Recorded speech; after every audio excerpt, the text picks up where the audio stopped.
తాజా 30 మగధీర సినిమాలు 400 ఏళ్ల కిందట ప్రేమలో ఓడిపోయిన వారు తర్వాత జన్మలో తమ ప్రేమను బతికించుకుంటారు. ఈ క్రమంలో రాజమౌళి ఎన్నో ట్విస్టులు పెట్టారు. ఇప్పుడు ఇలాంటి కథ ఒకటి మైసూరు రాజవంశంలో జరిగింది. క్రీస్తు శకం 1612లో మైసూరు సింహాసనాన్ని శ్రీరంగాయన అనే రాజు ఏలుతున్నారు. ఈయనపై సామంతరాజు అయిన ఒడయార్ తిరుగుబాటు చేశారు. మైసూరు సింహాసనాన్ని ఆక్రమించారు. దీంతో మైసూరు రాజు సతీమణి అలివేలమ్మ కొన్ని నగలు తీసుకుని అంతఃపురం నుంచి పారిపోతుంది. తలకాడు అనే ప్రాంతాన్ని చేరుకుంటుంది. ఆమె బతికి ఉండడానికి వీల్లేదని భావించిన ఒడయార్ చంపి రమ్మని సైనికులను పంపుతాడు.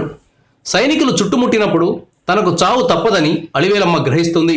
శత్రువు చేతిలో చావడం కంటే కావేరీ నదిలో దూకి చావడం మంచిదని ఆమె భావించింది. నదిలో దూకే ముందు ఒడయార్ రాజవంశానికి ఆమె శాపం పెట్టింది. ఈ శాపం ప్రకారం రాజవంశం సంతానం లేక నశించిపోతుంది. ఇది నిజంగా జరిగిందా లేదా అన్నదానికి సరైన ఆధారాలు లేవు. కానీ ఈ కథ విస్తృతంగా ప్రచారంలో ఉంది.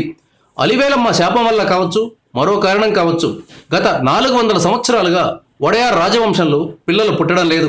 దీంతో రాజవంశీకులు తమ బంధువుల్లో యోగ్యుడిగా ఉన్నవాడిని తీసుకువచ్చి సింహాసనం మీద కూర్చోబెడుతున్నారు. అలివేలమ్మ పెట్టిన శాపం 400 సంవత్సరాల పాటు ఉంటుందని జ్యోతిష్యులు చెప్తూ వచ్చారు. ఇప్పుడు వారు చెప్పినట్లుగానే మైసూరు యువరాజు యదువీర కృష్ణదత్త చామరాజ ఒడయార్ తండ్రి కాబోతున్నాడు. ఈ యదువీర కృష్ణదత్తకు 2016లో జైపూర్ యువరాణి త్రిషికా సింగ్తో వివాహం జరిగింది. ఈమె ఇప్పుడు 5 నెలల గర్భవతి. ఈమెకు మగపిల్లాడు పుడతాడని జ్యోతిష్యులు చెప్తున్నారు.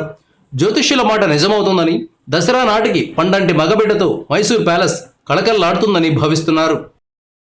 Thank you viewers. ఈ వీడియో మీకు నచ్చితే లైక్ బటన్ టచ్ చేయండి. తాజా 30 ఛానల్కు సబ్స్క్రైబ్ చేయండి. మీ మిత్రులకు షేర్ చేయండి.